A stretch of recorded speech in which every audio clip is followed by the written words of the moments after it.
ઉપસ્થિત સર્વેનો 20મો વાર્ષિક સ્નેહ મિલન સમારંભમાં અધ્યક્ષ પીસી બરંડા સાહેબ શ્રી, મુખ્ય મહેમાન આરવી અસારી સાહેબ શ્રી, વિશેષ ઉપસ્થિત રમીલાબેન બારા તથા આમંત્રિત મહેમાનો અને અહીં ઉપસ્થિત મારા સર્વે આદિવાસી ભાઈઓ અને બહેનોનું સ્વાગત કરતા જણાવવાનું કે અમે આદિવાસી સાહિત્ય સંઘના ગ્રુપ વતી આદિવાસી વિદ્યાર્થીના સંઘર્ષ પર કૃતિ કરવા જઈ રહ્યા છીએ.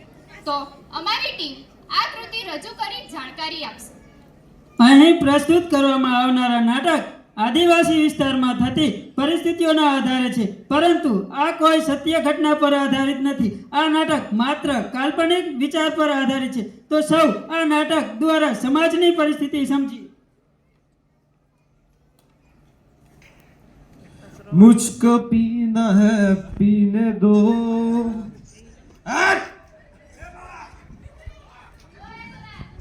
પૈસા આલતે હો કરવા હે પૈસા ખદાડા પૈસા મગ કરે હતી. તારે ને પૂછવાનું વડા પૈસાનો મોહ આગ લગાડો કાતે હારો પીઓ. જાવાળા પાકીટમાં 100 રૂપિયાની નોટ હતી લઈ જા. તેલ લાવણા તો પૈસા નહીં 100 રૂપિયા પૈસા જુદી હે તારે. તે જુજસ કે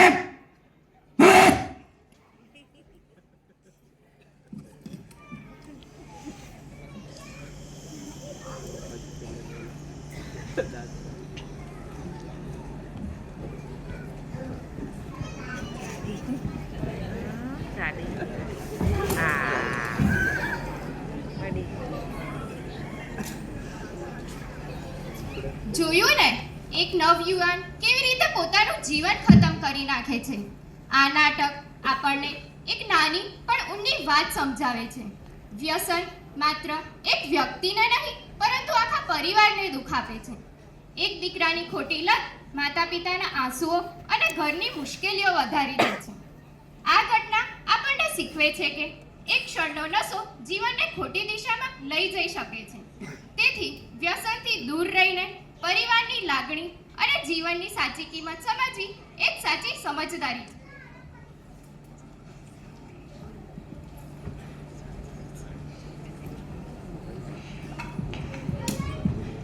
એક તે જાતો રહેજો હારો પાઈ પાઈ દેવા. તારે શું કરવું હે સોરા? બાયો ભૂત માણા હરાયા આજથી ની લગાડો. મારતે સરકારી નોકરીની તૈયારી કરવી હે. તે તાર જી કરવું કે તે જલ્દી કર. તાર બાપો તો બીમાર હે, ખાટલામાં હારો પાઈ પણ હરા જાકી જિંદગી બગાડ દે હમારે.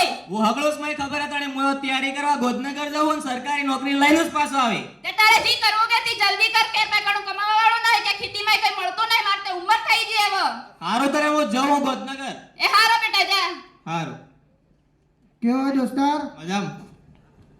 અલા તો ન્યાઓ કરે કઈ ની નો ગોધનગરમાં ક્લાસ કરો.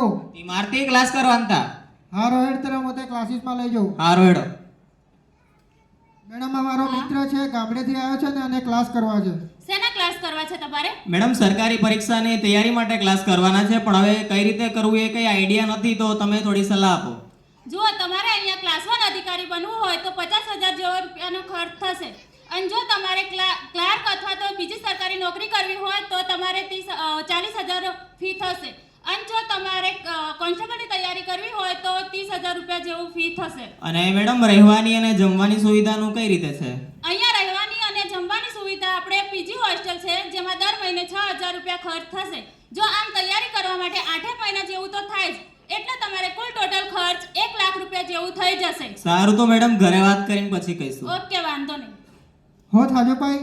લાજ મેડમ તે પડવાનો ને રહેવાનો હગળો ખર્ચો 1,00,000-1.5 લાખ જેવો થઈ જાય એમ કે તે કિન્નું કર? હા તે ઘેર ફોન કરી જો, ઘેર વાળા હો કે. હારું. હલો. હા બેટા. બાપા ને ગોધનગરમાં તે ક્લાસ કરવાળો કાઠો જ છે. મેડમ તે પડવાનો ને રહેવાનો હગળો ખર્ચો તે 1,00,000-1.5 લાખ જેવો થઈ જાય એમ કે હતી. બેટા તે આપણી પરિસ્થિતિ જ ખબર છે, એટલે હગળા પૈસા ક્યાં કરવા? તો એક કામ કર, ઘેર આવી જાય. હારું બાપા. હો થાજો ભાઈ. લાજ આ બાપન જાતે ત્રાયતા પૈસાનું તે સેટિંગ નહીં થાય ને કે આવતો રે એમ કે હતી. હારો તને નો એક આઈડિયા હે જીનો ફૂડ ડિલિવરીનો કામ હે, તો માર બાઇક લઈ જા ને તો પાર્ટ ટાઈમ કર તે તાર ખર્ચો નીકળી જાય. વિહગળી વાત તે પાઈ તારી હાસી, પણ એમને બાઇક એક્સિડન્ટમાં મારી પાઈ તે મરી ગઈ જો હે તેવા કેરવાળામાં એની નોકરી હારું તે પરમિશન નહીં આલે તે મારે એવા ઘેર જઈને જ તૈયારી કરવી પડે એવું થાય. એ હારો જ રહેડ બોલ્યું. હારું તરે.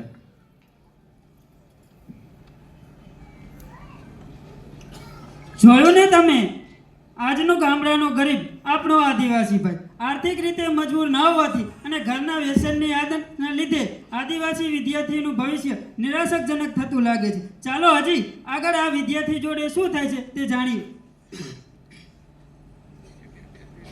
આવી ગયો બેટા તું? હા બાપા. તે હવે શું કરવાનું? બાપા એવો નેહોસ ઘેર એનું જ તૈયારી કરી. હારું હારું, તે સરકારી નોકરી મેળ પડે એમ કહો તે અમારે કંઈક શાંતિ થાય. હારું બાપા.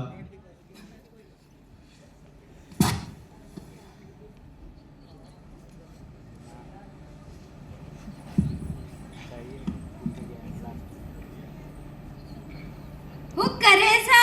એસે મોત વસો હો.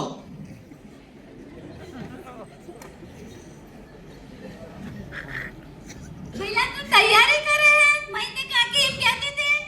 હા, હું સરકારી પરીક્ષાની તૈયારી કરું છું. મારે તૈયારી કરવી હે, પણ તે ખબર તે હે આપણે કેની પરિસ્થિતિ કેવી હે, પૈસા પર ક્લાસ કરવાની ઘર નહીં. હા, હું હગડું માહિતી ખબર છે. જો સામાન્ય વિષયમાં તે મોતી વસીને સારા માર્ક્સ લઈ આવો નહીં, પણ જો ગણિત વાળો હોય તો થોડું કાઠું પડે હે. હા રોહિત, તરે આપણે ગામમાં એક માસ્ટર સાહેબ આ જાય પરીક્ષા પાસ કરીને તે વાળા પાસે જાય ને આપણે સલાહ લીધા આવો. હા રોહિત તરે.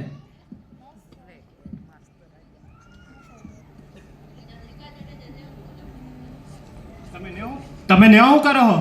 માસ્ટર સાહેબ તમે પરીક્ષા પાસ કીધી હતી, અમારે પરીક્ષા પાસ કરવી હે, પણ આના ગણિતમાં અમે સાપા ખબર નહીં પડતો. હું તમને મારી લિસ્ટ આપું છું બરાબર, અને લિંક આપું છું. વિડીયો જોજો અને એના સિવાય તૈયારી કરજો હરખી રીતે. ઓકે? હારું માસ્ટર સાહેબ. હા. હીર તરે ભઈલા માસ્ટર સાહેબ ઈ કહેજો ઈ મુસ આપણે તૈયારી કરો. હા રોહિત.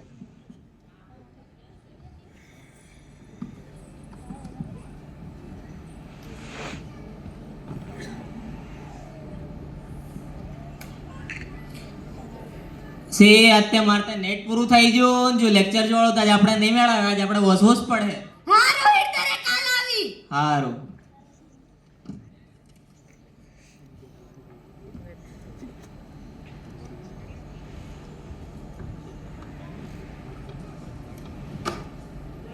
હું થાજો સુરા.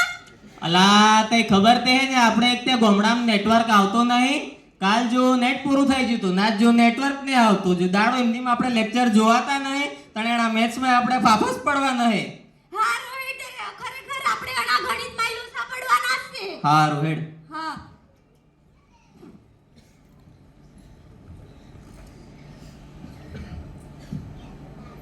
હેલો. હલો. અલા ભઈલા હું કરે તાર કે નંબર આજો માતે અમદાવાદ આજો. મારે તો સુરત આજો હે. હા રોહિત તરે મસ્ત લખીને આવજે, બેસ્ટ ઓફ લક. હારું, તો એ મસ્ત લખીને આવશે. Best of luck. હા રોહિત. હારું.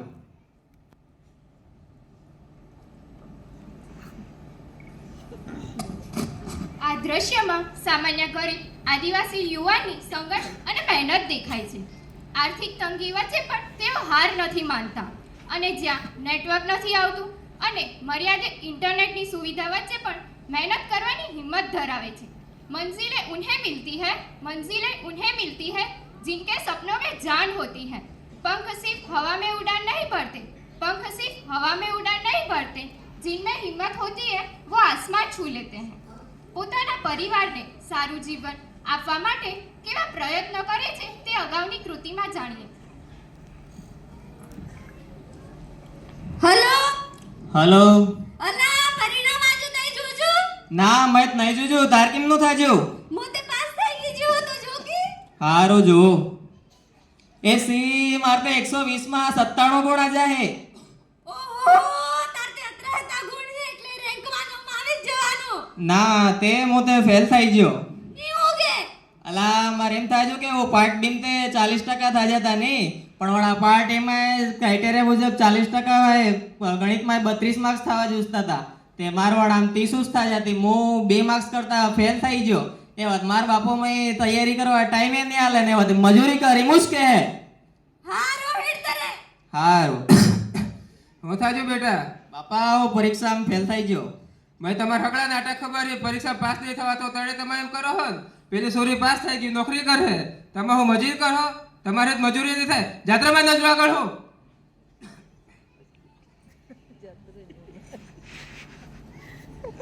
આ દ્રશ્યમાં એક યુવાનનું તૂટતું સપનું અને તેની અંદરની પીડા દેખાય છે. ખૂબ જ મર્યાદિત સંસાધન સાથે આજના આદિવાસી યુવાનો મહેનત કરે છે, પરંતુ જે યુવાનો જનરલ મેરિટમાં સ્પર્ધા કરી શકે તેવા હોશિયાર વિદ્યાર્થીઓ 40% લાયકી ધોરણના લીધે સીધા સ્પર્ધાથી બહાર નીકળી જાય છે.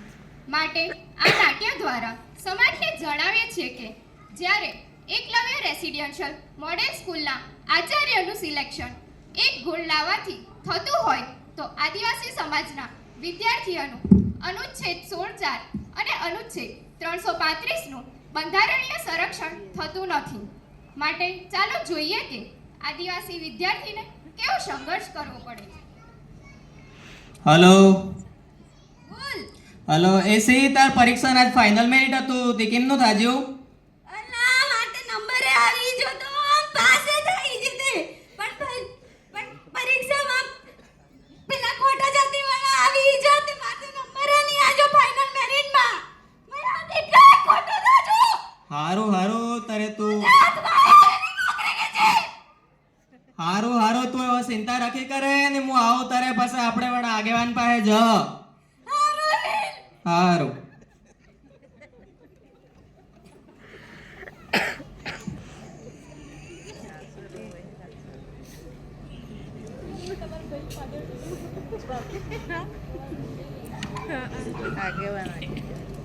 સાહેબ તમારે બે વિદ્યાર્થીઓ મુલાકાત લેવા માટે આવ્યા છે.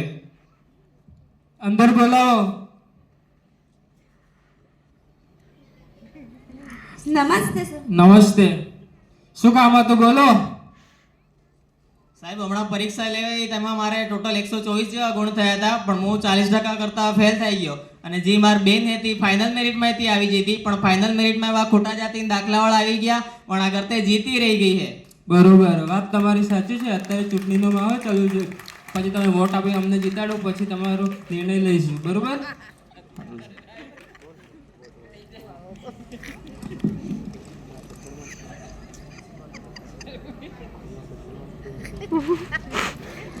સારું સર. સારું. જા આગેવાન તે જીતો તારે મદદ કરવા કે તો તો તે કતરો ટાઈમ થઈ જાય આપણે હબળું વાળું કડું જ નહીં આપણે આદિવાસી સોરાતે કતરો ટાઈમ કરે છે કડું નહીં સમજતું.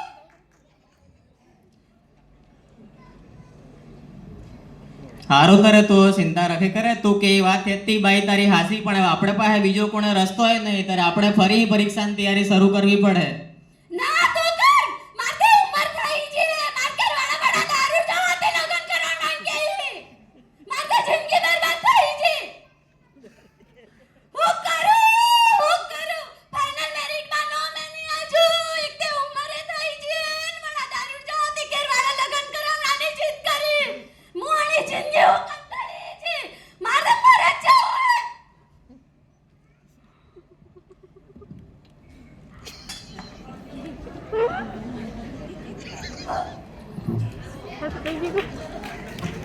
દીકરા લે દીકરા જમવાનું તૈયાર થઈ ગયું હે. હું તાજુ સુધી હું તાજુ એ હોબળે હે ફટાફટ આવ લાલ્યા ફટાફટ આવ સુરજી કઈ તાજુ હે. હો થાજો માર બેને હો થઈ ગયો. જ્યાં ખોટા જાતિના દાખલાવાળા તે નોકરી તો લઈ ગયા પણ માર બેનનો જીવે લઈ ગયા. હવે તો આદિવાસી ભાઈઓ જાગો. ખોટા જાતિના દાખલાના લીધે કેટલાય પણ યુવાનોની જિંદગી ખરાબ થઈ રહી છે. આ ખોટા જાતિના દાખલા રોકો.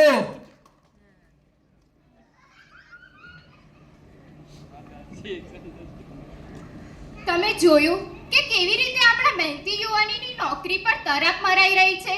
ખોટા આદિજાતિ દાખલાઓ પર હજારો લોકો નોકરી કરે છે તથા મેડિકલ અને એન્જિનિયરિંગ જેવી કોલેજમાં ખોટા આદિવાસીઓ પ્રવેશ લઈ લે છે, જેથી મર્યાદિત સંસાધન સાથે તૈયારી કરતા સાચા આદિવાસીઓની તક હાથમાંથી જતા જીવન બરબાદ થઈ જાય છે.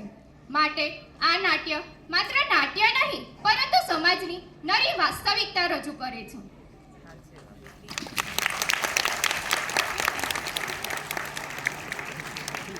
દોસ્તો ઊભા થઈ સ્ટેન્ડિંગ ઓવેશન થઈ જાય કે આજનો આપણો લાગતો પ્રશ્ન છે જે યુવાનોએ આપણને એક દિશા બતાવ્યું છે. સમગ્ર ગુજરાત રાજ્યના આપણા આદિવાસીઓને એક જોરદાર મેસેજ આપ્યો છે. જોરદાર તાળીઓ થઈ જાય યુવાનો માટે. એમને નાટક નથી કર્યું. જાગો આદિવાસી જાગો, જાગો આદિવાસી જાગો, જય જોહાર જય આદિવાસી જય ભીમ, જય જોહાર જય આદિવાસી જય ભીમ.